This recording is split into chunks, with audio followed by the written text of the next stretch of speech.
बोले श्याम रामचंद्र की जय, बोले शंकर भगवान की जय। नमः पार्वती पते हर हर महादेव शंभो।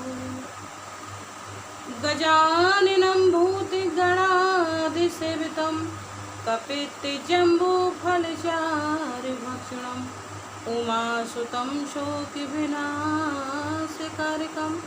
नमामि विघ्नेश्वरपादपङ्कजं। गङ्गातरङ्गरमणीजटाकलापं गौरी निरन्तरविभूषितवानुभागं नारायणं प्रियमलङ्गिमलापहारं वाराणसीपुरपदं भजवेशनाथं। रामाय रामभद्राय रामचन्द्राय वेदसे रघुनाथाय नाथाय सीताय पतये नमः। सीतानाथ सभारम्भ रामानन्दाय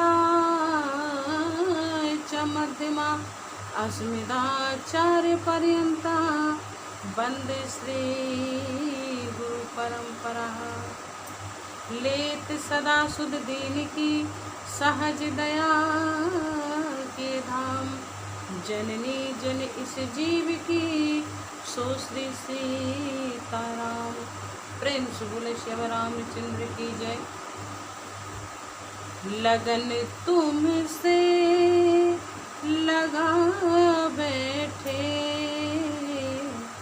लगन तुमसे लगा बैठे, जो होगा देखा जाएगा। तुम्हें अपना बना बैठे, जो होगा देखा जाएगा। कभी दुनिया से डरते थे कि छुप छुप प्यार करते थे, कि छुप छुप प्यार करते थे, कि अब पर्दा हटा बैठे, कि अब पर्दा हटा बैठे, जो होगा देखा जाएगा। वास्तव में बड़े बड़े ऋषिजन संतजन बड़े बड़े विद्वान कहते भी हैं कि 2 पल की जिंदगी है, एक पल तो निकल गया है, बस एक पल बचा है। कि तन का खटका मन का खटका, खटकई खटका में मन नटका। कहीं पत्नी प्रेम कहीं पुत्र प्रेम, कहीं इत भटका कहीं उत भटका। मानो होकर नहीं भजन कियो, कहीं इत अटका कहीं उत अटका। जब काल बलि को लगो झटका, तब भूल गयो सारो कटका। वास्तव में जितना जीवन हमारे बीच में बचा है, बस यही सबसे प्रार्थना करते हैं, यही सबसे कहते हैं कि हरि भजन में अपना मन लगाओ, भगवान के चरणों में जुड़ो और भगवान के चरणों से इतना घनिष्ठ जुड़ाव कर लो कि बस भगवान की ही कथा, भगवान की ही सुंदर चरित्र, भगवान की लीलाएं हम घर के कार्य में करते रहें और भगवान के सुंदर चिंतन में हम लीन रहें। क्योंकि हम जब जो घर का कार्य करते हैं, भगवान के हाथ में डोर सौंप दें कि भाई ये तो आपका है, आपको ही करना है, मैं तो बस निमित्त मात्र हूँ, आपकी मैं दासी हूँ, आप ही इस घर के राजा हैं, आप इस घर के मालिक हैं, आपके ही द्वारा इस घर का संचार होगा। फिर देखिए आपका घर, आपका परिवार, आपका व्यापार कितने अच्छे से फूलता फलता है। और जहाँ पर आपने ये कह दिया है कि भाई मेरा है, मैं करूँगा, मैं ही तो सब कुछ हूँ, मुझे ही तो सब कुछ करना है, तो फिर देखिए इस बात में अहंकार आ जाता है, अहम आ जाता है। और भगवान को अहंकार पसंद नहीं है। कि निर्मल मन जन सोई मोहे पावा, मोहे कपट छल छिद्र न भावा। भगवान कहते हैं कि जिसका मन निर्मल होता है, निर्मल जल के समान होता है, तो वही मुझे सबसे ज़्यादा प्रिय लगता है, वही मुझे परम प्रिय लगता है। कई प्रकार की भक्ति होती है। भक्ति कितने प्रकार की होती है? कई प्रकार की। अच्छा, भगवान रामचंद्र जी ने शबरी को नवदा भक्ति का ज्ञान दिया। नवदा भक्ति, जब शबरी ने प्रतीक्षा की भगवान राघवेंद्र सरकार की, पूरा जीवन शबरी ने भगवान की प्रतीक्षा में बिता दिया। हम भगवान की प्रतीक्षा कर सकते हैं, हम भगवान की प्रतीक्षा में अपना जीवन बिता सकते हैं, लेकिन हमारे अंदर इतना साहस नहीं है कि हम भगवान की परीक्षा करें और भगवान की समीक्षा करें। रामचरितमानस में श्री राम कथा में प्रतीक्षा भी हुई और समीक्षा भी हुई और परीक्षा भी हुई। भगवान की प्रतीक्षा शबरी ने की, समीक्षा सूप न खाने की, जो आगे चल कर के आपको कथा श्रवण कराएंगे, और परीक्षा की आपको कथा श्रवण कर ही रहे हैं कि सती महारानी ने भगवान की परीक्षा की। भगवान भोलेनाथ माता सती का त्याग कर देते हैं। अपने बाएं तरफ आसन न डाल करके भगवान भोलेनाथ सामने आसन डालते हैं, और सामने आसन डालने के बाद भगवान भोलेनाथ युग युगांतर समाधि लगा लेते हैं, तपस्या करने लगते हैं।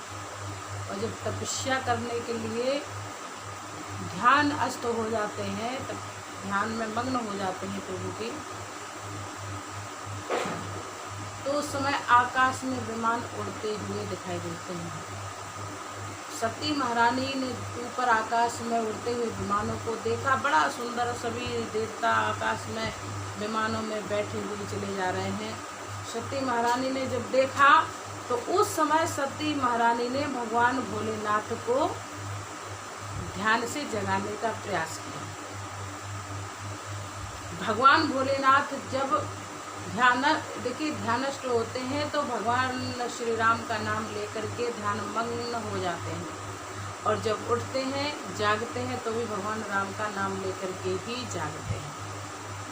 जब सती महारानी ने भगवान भोलेनाथ को जगाने का प्रयास किया तो भगवान भोलेनाथ कैसे जगे, देखिए कि राम राम शिव सुमिरन लागे, राम राम शिव सुमिरन लागे, जानहु सती जगत पति जागे, जानहु सती जगत पति जागे।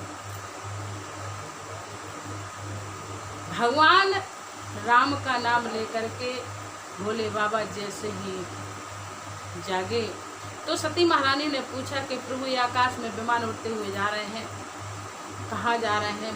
भगवान भोलेनाथ ने कहा कि देवी ये आकाश में उड़ते हुए विमान आपके पिता दक्ष के यहाँ जा रहे हैं, बड़ा यज्ञ होने वाला है। कहा प्रभु सारे देवता जा रहे हैं, मुझे नहीं बुलाया। तो कहा कि देवी जब तुम्हारे पिता को प्रजापति दक्ष को जब प्रजापति का पद मिला ना, तो उस समय तुम्हारे पिता को अहंकार हो गया। क्या हो गया? घमंड। जब हमारे जीवन में कोई पद की प्राप्ति हमें हो जाती है तो हमारे अंदर अहंकार आ जाता है। तुम्हारे पिता के अंदर भी अहंकार जागृत हो गया क्योंकि प्रजापति का पद मिला। अच्छा, सारे देवताओं ने दक्ष को प्रणाम किया, मैं भी तुम्हारा पिता समझ करके प्रणाम करने ही वाला था और मुझे तुम्हारे पिता ने श्राप दे दिया। तू अघोरी है, नंगा है, शमशान में बैठता है, तेरे पास कोई महल भी नहीं है रहने के लिए, आज से तेरा भाग मैं यज्ञ से दूर करता हूँ। दक्ष ने भगवान भोलेनाथ का यज्ञ से भाग लेना बंद कर दिया। उसी समय से हमारी और तुम्हारे पिताश्री की नहीं बनती है। बस बात यही है और कुछ नहीं है। सती महारानी ने कहा कि देखिए प्रभु, ये रिश्ते नाते हैं, संबंध हैं, बनते हैं, बिगड़ते हैं, लेकिन इसमें मेरा कोई दोष नहीं है। मैं तो अपने पिता के यज्ञ में जाना चाहती हूँ। भगवान भोलेनाथ ने यहाँ पर सती महारानी को कई प्रकार से समझाया, देवी बगैर बुलाए किसी के यहाँ नहीं जाना चाहिए। हम नित्य किसी के यहाँ जाएं, लेकिन अगर ये देख लें कि उसके घर में उत्सव हुए है या कोई ऐसा शुभ कार्य है तो उस समय तो बिल्कुल नहीं जाना चाहिए। क्यों? क्योंकि आवत ही हर से नहीं, नैनन नहीं स्नेह, तुलसी वहाँ न जाइए, चाहे कंचन बरसे में, वहाँ पर नहीं जाना चाहिए। लेकिन फिर भी सती महारानी ने जब इतना आग्रह किया तो भगवान भोलेनाथ ने नंदीश्वर को साथ में भेज दिया। सती महारानी जैसे ही अपने पिता दक्ष के महल में जैसे ही पदार्पण हुआ तो एक कोने में माता प्रसूति रो रही हैं। माता प्रसूति स्वयं मनु और शत्रुपा की देखिए 5 संतानें थी। प्रियव्रत, उत्तानपाद, आकृति, प्रसूति, देवहूति। आकृति सची को ब्याही गई थी, देवहूति कर्दम ऋषि को ब्याही गई थी और प्रसूति दक्ष को ब्याही गई थी। उत्तानपाद की आपने सुना ही होगा प्रसंग, अभी आगे चल कर के सुनाएंगे। उत्तानपाद के पुत्र हुआ था ध्रुव, जिसको नारद जी ने ज्ञान शिक्षा दी थी, और प्रियव्रत जिन्होंने 7 परिक्रमा सूर्य की लगाई थी। ये बड़ी बहुत ही विचित्र अनुपम कथाएं हैं। अभी आपको सभी को धीरे धीरे करके ऐसे ही कथाओं से जोड़ते हुए जाएंगे भक्ति रस धारा के माध्यम से।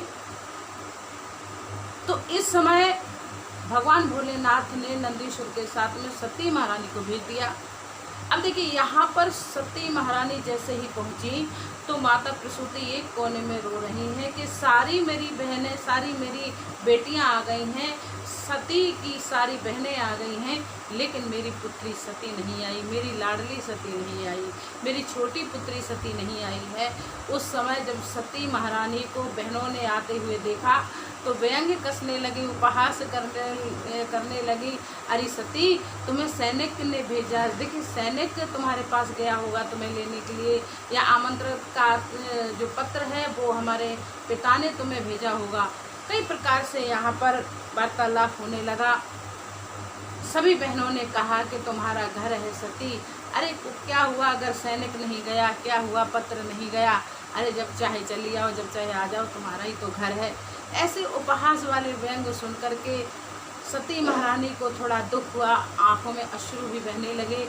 लेकिन जैसे ही माता प्रसूति ने देखा कि मेरी बेटी आ गई है, हृदय से लगा लिया, क्योंकि माँ का दिल तो माँ का दिल ही होता है। माँ होती है, माँ के लिए सारे बच्चे बराबर होते हैं। और आज माँ को देखिए, माँ ने हृदय से सती को लगाया। सादर भला है मिली एक माता, भगनी मिली बहुत मुस्काता। सादर भला मिली एक माता, हृदय से लगाया। बेटी बहुत देर करती है, कहा माँ पिताश्री किधर हैं? बड़ी प्रसन्न है सती महारानी, मैं अपने पिता के यज्ञ में आई हूँ। देखिए यज्ञ समारोह या कोई अनुष्ठान होता है तो सारा परिवार मिलता है, तो आनंद हर्ष की एक बहुत ही सुंदर वहाँ पर देखने को मिलती है, सब एकत्रित होते हैं। लेकिन सती महारानी को बड़ी प्रसन्नता हो रही थी, अपने पिताश्री से मिलेंगे, जो भी थोड़ी सी संबंधों में कड़वाहट आ गई उसको दूर करेंगे। लेकिन जब सती महारानी पिताश्री के यज्ञ के पास पहुंची तो दक्ष ने जब सती महारानी को देखा तो क्रोध से नेत्र लाल लाल कर लिए और उल्टा सीधा बोलने लगे, अरे तेरा साहस कैसे हुआ इस यज्ञ में आने का? जब से तुम यहाँ पर आई है तब से मेरा यज्ञ अपवित्र हो गया है, ये धरा अपवित्र हो गई है। अरे तू उस पति की पत्नी है जिसके पास कुछ नहीं है, अघोरी है, नंगा है, शमशान में बैठने वाला है, और ऐसे अनाप शनाप ऐसे शब्दों का प्रयोग किया। ऐसे शब्दों का प्रयोग किया कि सती महारानी की आंखों से अश्रुधारा बहने लगे, होंठ कांपने लगे, थरथर कांपने लगी। सती महारानी भी क्रोध में आतुर हो गई और कहा, पिताश्री, जिस शरीर में तेरा रक्त बह रहा है, जिस शरीर में ये रक्त बह रहा है, मैं उस शरीर को ही नष्ट कर दूंगी। उसी समय सती महारानी ने योग ध्यान किया, भगवान श्री राम सरकार को ध्यान किया और प्रार्थना की कि प्रभु, मैं हर जन्म में भगवान भोलेनाथ की ही पत्नी बनूं, हर जन्म में मैं सिर्फ अपने भोलेनाथ की ही चरणों की दासी बनूं। आप मुझे बस इतना सा वरदान दें। भगवान भोलेनाथ के चरणों का सुमरण करने के बाद सती महारानी योगाग्नि में भस्म हो गई। मैंने आपको कल यूट्यूब चैनल के माध्यम से बताया था, भक्ति रसधारा के माध्यम से, कि भगवान भोलेनाथ की श्रावण के महीने में, भादों के महीने में ये पूजा क्यों होती है। वैसे तो जब से अखिल कोट ब्रह्मांड की उत्पत्ति हुई है, और शिव तो वो हैं जो अजर हैं, अमर हैं, अविनाशी हैं। कहते हैं वो तो महाकाल हैं, सबकी मृत्यु हो जाती है, लेकिन भगवान भोलेनाथ अजर अमर हैं। ये धरा समूची भगवान भोलेनाथ के आधार पर ही टिकी हुई है। वैसे तो अखिल कोट ब्रह्मांड में हमेशा भगवान भोलेनाथ की पूजा होती आई है। भगवान श्री राम सरकार ने, सभी ने, यहाँ तक कि देवता, राक्षस, किन्नर, सभी भगवान शंकर के सब दास हैं, सब पूजा करते हैं। लेकिन सावन के महीने में विशेषकर भगवान भोलेनाथ का ही महीना माना जाता है, नित्य पूजा होती है। जब भगवान नारायण देवशयनी एकादशी से योग निद्रा में लीन होने के लिए जाने लगे, तो उस समय भगवान नारायण ने भगवान शंकर की स्तुति की और प्रार्थना की कि भोले बाबा, मैं 2 महीने के लिए योग निद्रा में जा रहा हूँ, तुम 2 महीने के लिए अखिल कोट ब्रह्मांड की सत्ता को संभालना। जितने भी भक्त हैं, जितने भी भगवान यहाँ पर इस धरा पर जलचर थलचर जितने भी जीव हैं, सबकी तुम्हें रक्षा करनी है और सबकी मनोकामना पूर्ण करनी है। इसलिए भगवान भोलेनाथ को के हाथ में भगवान नारायण ने सारी सत्ता का भार भगवान भोलेनाथ के हाथ में रख दिया था। और इसीलिए सावन के महीने में, भादों के महीने में विशेषकर पूजा होती है भोले बाबा की। नित्य भगवान शंकर की पूजा होती है। 1 लोटा जल चढ़ाने से भगवान भोलेनाथ अति प्रसन्न हो जाते हैं। बेलपत्री चढ़ाने से भगवान भोलेनाथ सारी मनोकामना पूर्ण कर देते हैं। देखिए, भगवान भोलेनाथ तो है ही करुणाकार। कहते हैं, कर्पूर गौरम करुणावतारम संसार सारम भुजगेंद्र हारम सदा वसंतम हृदयाल बिंदे भवम भवानी शैतम नमामि। भगवान भोलेनाथ जैसा शायद है दयालु कोई देवता नहीं है। बड़े जल्दी प्रसन्न हो जाते हैं और मन में जो आता है वो दे भी देते हैं। ऐसे भोले बाबा का जो श्रावण का महीना चल रहा है, बड़ा ही पवित्रमय है। तो सभी लोग भगवान भोलेनाथ की आराधना करें, पूजा करें, उनसे अपना मनवांछित वर प्राप्त करें। और इसी के साथ में मैं कल आपके सामने फिर भक्ति रसधारा के माध्यम से नित्य सुंदर सुंदर कथाओं को लेकर के लेके आऊँगी। और इसी के साथ में कल फिर आप लोग भगवान भोलेनाथ के विवाह की सुंदर कथा को श्रवण करेंगे। अन्य बहुत सुंदर सुंदर कथाएं, भागवत, आध्यात्मिक सारी कथाओं का अवलोकन आप लोग करेंगे। लागी लगन मत तोड़ना, लागी लगन मत तोड़ना, हरि जी मोरी लागी लगन मत तोड़ना। खेती बवाई मैंने तेरे नाम से, खेती बवाई मैंने तेरे नाम की, मेरे भरोसे मत छोड़ना, मेरे भरोसे मत छोड़ना, हरि जी मोरी लागी लगन मत तोड़ना। गहरी नदिया नाव पुरानी, गहरी नदियाँ नाव पुरानी, बीच भंवर मत छोड़ना, बीच भंवर मत छोड़ना। प्रभु जी मोरी लागी लगन मत तोड़ना। तू ही साहूकार है, तू ही मेरा सेठ है, तू ही साहूकार है, तू ही मेरा सेठ है, तू ही साहूकार है, तू ही मेरा सेठ है। ब्याज पे ब्याज मत जोड़ना, ब्याज पे ब्याज मत जोड़ना। प्रभु जी मोरे लागे लगन मत तोड़ना, हरि जी मोरे लागे लगन मत तोड़ना। कल फिर आपके समक्ष सुंदर कथाएं लेकर के आएंगे, इसलिए सभी को बहुत बहुत शुभकामनाएं श्रावण के महीने की। भोले बाबा आप सबकी मनोकामना पूरी करें। जय श्री राधे, जय श्री सीताराम।